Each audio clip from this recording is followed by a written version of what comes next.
Isang buwan matapos ang kanyang patutsada, itinanggi ni dating Pangulong Rodrigo Duterte ang pagtawag kay Pangulong Marcos na drug addict.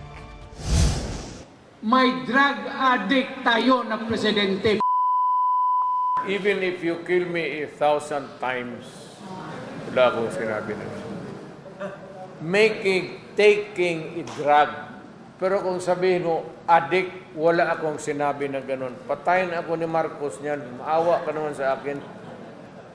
Matanda na ako. Sinabi niya yan sa pagharap niya sa media sa Davao City kagabi. Matapos namang umani ng batikos ang kontrobersyal niyang mga pahayag kaugnay ng pagsusulong ng secession o ang pagkalas ng Mindanao sa Republika ng Pilipinas, sinabi niyang biro lang ito at panakot lang daw niya. I would repeat it now and forever. I do not want my country dismembered.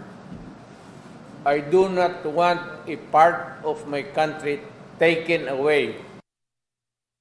Huwag magpahuli sa mga balitang dapat ninyong malaman.